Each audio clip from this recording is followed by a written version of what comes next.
Chapitre 7. Le moment de doute. La défaite au derby laissait Marco dans un état de torpeur. Les jours suivants, il évita les discussions sur le football, se murant dans un silence pesant. Chaque fois qu'il voyait des amis ou des collègues arborant fièrement leur couleur rossonnerie, une boule d'amertume se formait dans son estomac. La ville semblait divisée, et il se sentait comme un étranger dans son propre environnement, l'Inter n'étant plus qu'un lointain souvenir de gloire. Les soirées, habituellement consacrées aux matchs et aux discussions passionnées sur le football, étaient désormais ternes. Marco passait ses journées à la cafétéria, la tête plongée dans son ordinateur, mais son esprit vagabondait ailleurs, hanté par les échos des chants des supporters adverses. Le travail, autrefois une routine agréable, lui semblait morne et sans saveur. Même son café du matin, symbole de ses rituels, avait perdu son goût.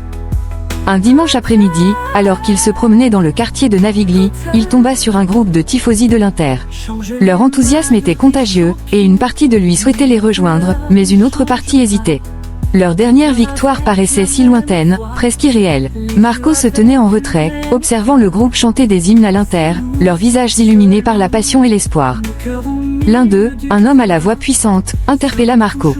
« Eh, amigo, pourquoi tu ne viens pas te joindre à nous? La saison n'est pas finie. » Marco hésita, les mots du supporter résonnaient en lui. Il avait toujours été là dans les bons comme dans les mauvais moments, mais cette fois, un nuage de doute assombrissait son esprit. Il se rappelait les nombreuses fois où l'Inter l'avait déçu, et cette dernière défaite le rongeait. « Je ne sais pas, répondit-il, la voix hésitante. Peut-être que ce n'est pas le bon moment. » L'homme sourit, bienveillant. C'est précisément le bon moment. C'est dans l'adversité qu'on mesure la vraie passion d'un tifoso. Rappelle-toi, l'Inter n'est pas qu'une équipe. C'est une famille. Ces mots résonnèrent en lui. Une famille, c'est ce qu'il avait toujours ressenti lorsqu'il se mêlait aux autres tifosi, ce lien unique qui le rassemblait avec des inconnus autour d'une même passion. Il était temps de renouer avec cela. Marco rejoignit le groupe, qui l'accueillit à bras ouverts. Ensemble, ils partagèrent des souvenirs, des rires, et même des larmes sur les saisons passées. Petit à petit, il retrouva le goût de l'enthousiasme, se remémorant les belles victoires, les moments de joie qui avaient accompagné sa vie de tifoso. À la fin de la journée, en rentrant chez lui, il se sentait plus léger. Les doutes avaient commencé à s'estomper. Certes, le chemin serait semé d'embûches, mais il était prêt à le parcourir. Son amour pour l'Inter était ancré au plus profond de lui, et peu importe les résultats, ce lien resterait indéfectible. Quelques jours plus tard, une annonce du club retentit comme un souffle d'espoir. Le nouvel entraîneur de l'Inter allait être présenté lors d'une conférence de presse.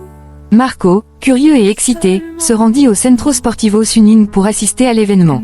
En entrant, il remarqua la ferveur qui animait les supporters, des écharpes brandies, des chants entonnés avec ferveur. L'adrénaline reprenait son cours dans ses veines. Lors de la conférence, le nouvel entraîneur, un homme charismatique et déterminé, s'exprima avec passion. Il parla de sa vision pour le club, de la fierté de porter le maillot nerazzurro et de la nécessité de se battre chaque jour. Ces mots résonnaient comme une promesse de renouveau. Marco sentit une étincelle d'espoir se raviver dans son cœur. Peut-être que le changement tant attendu était enfin arrivé. À la sortie de l'événement, Marco croisa plusieurs visages familiers, des amis et des tifosi qu'il n'avait pas vus depuis longtemps. Les discussions sur les attentes pour la nouvelle saison fusèrent. Les sourires étaient de retour, et avec eux, la conviction que l'Inter pouvait renaître de ses cendres. Alors que Marco marchait dans les rues de Milan, il réalisait que, même dans les moments de doute, il avait toujours eu une place au sein de cette grande famille.